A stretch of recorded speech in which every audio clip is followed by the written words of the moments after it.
Proses masuk dan berkembangnya agama Islam di Indonesia. Agama Islam pertama kali lahir di Mekah, Arab Saudi. Para pemeluknya menyebarkan agama Islam lewat berbagai jalur. Salah satu teori menyebutkan bahwa agama Islam di Indonesia masuk lewat jalur perdagangan. Ketika Islam menyebarkan agama dan kebudayaannya ke Indonesia, prosesnya cenderung berjalan dengan damai. Karena itu, raja hingga rakyat biasa menerimanya dengan hangat. Selain perdagangan, ada saluran lain yang menyebabkan agama Islam dapat masuk dan berkembang di Indonesia. Saluran tersebut diantaranya adalah saluran perkawinan, pendidikan, dan seni budaya. Ada teori-teori yang menyebutkan tentang asal penyebar Islam di Indonesia, yaitu teori Gujarat, teori Arab, dan teori Persia. Perkembangan agama Islam di Indonesia semakin pesat dengan berdirinya kerajaan-kerajaan Islam. Perkembangan kerajaan Islam di Indonesia berlangsung antara abad ke-13 hingga abad ke-18. Kerajaan tersebut dapat dibagi berdasarkan lokasi pusat pemerintahan mereka, yaitu di Sumatera, Jawa, Sulawesi, dan Maluku. Kerajaan Islam yang didirikan pertama kali adalah Kerajaan Perlak. Bukti sejarah yang menunjukkan terdapat masyarakat dan kerajaan Islam dilaporkan oleh Marco Polo dari Venesia yang singgah di Kerajaan Perlak dalam perjalanan pulang ke Italia tahun 1292.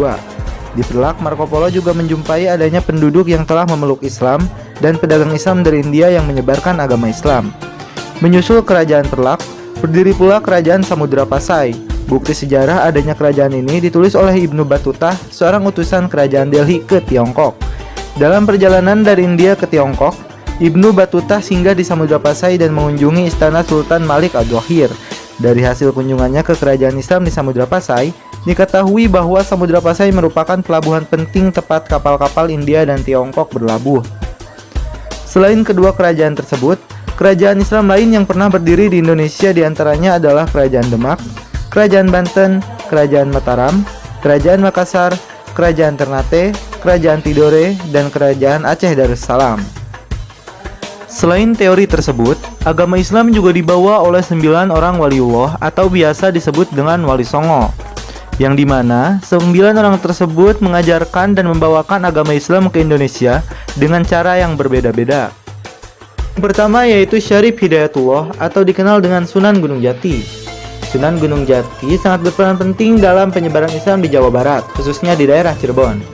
Beliau merupakan pendiri dinasti Kesultanan Banten yang dimuali dengan putranya Sultan Maulana Hasanuddin. Yang kedua yaitu Raden Rahmat atau Sunan Ampel.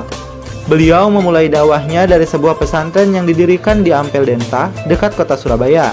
Karena itu beliau dikenal sebagai pembina pondok pesantren pertama di Jawa Timur.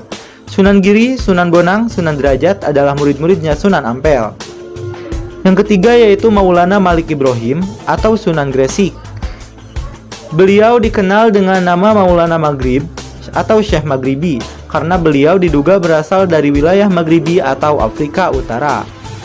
Yang keempat yaitu Raden Makdum atau Sunan Bonang.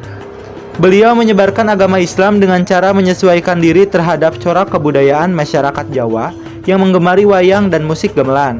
Hal tersebut beliau menciptakan gending-gending yang memiliki nilai-nilai keislaman.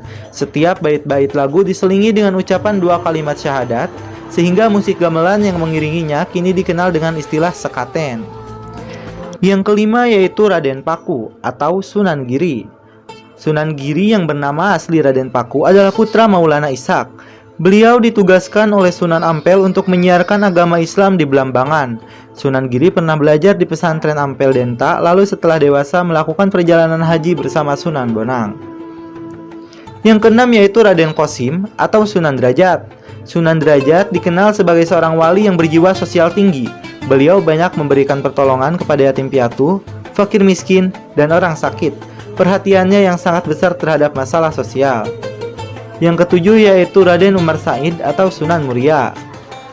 Sunan Muria adalah seorang wali songo yang sangat berjasa bagi penyebaran Islam di Nusantara pada daerah pedesaan. Tapi putra Sunan Kalijaga ini dikenal suka menyendiri dan tinggal di desa bersama rakyat biasa demi menyiarkan agama Islam. Yang kedelapan yaitu Ja'far Shodiq atau Sunan Kudus. Sunan Kudus atau Ja'far Shodiq diberi gelar dengan nama Wali Al-Ilmi, artinya orang yang berilmu luas oleh para wali songo karena memiliki keahlian khusus dalam bidang agama. Beliau juga dipercaya memegang pemerintahan di daerah Kudus. Yang kesembilan yaitu Raden Shahid atau Sunan Kalijaga. Sunan Kalijaga dikenal sebagai budayawan dan seniman seni suara, seni ukir, dan seni busana. Beliau menciptakan aneka cerita wayang yang bercorak keislaman. Sunan Kalijaga memperkenalkan bentuk wayang yang terbuat dari kulit kambing atau wayang kulit, karena pada masa itu wayang populer dilukis pada semacam kertas atau wayang beber. Dalam seni suara, beliau adalah pencipta lagu dan danggula. Semakin berkembangnya agama Islam di Indonesia, berdirilah Syarikat Islam Indonesia. Syarikat Islam Indonesia adalah organisasi massa pertama dan tertua di Indonesia. Didirikan oleh Haji Samanhudi di Surakarta pada tanggal 16 Oktober 1905. Awal berdirinya bernama Sarekat Dagang Islam. Pada tahun 1920 atas prakarsa Haji O.S. Cokro-Minoto, organisasi ini bermetamorfosa menjadi partai politik, Partai Syarikat Islam Indonesia. Namun pada tahun 2003 beralih kembali menjadi organisasi massa. Berkembangnya Syarikat Islam juga mengadakan Kongres Syarikat Islam yang pertama di Surabaya pada tanggal 10 November 1912. Syarikat Dagang Islam berganti nama menjadi Syarikat Islam. Pergantian nama juga mengubah ruang pergerakan Syarikat Islam dalam arti luas. Demikianlah sejarah seputar Syarikat Islam dan proses masuk dan berkembangnya Islam di Indonesia. Semoga bermanfaat.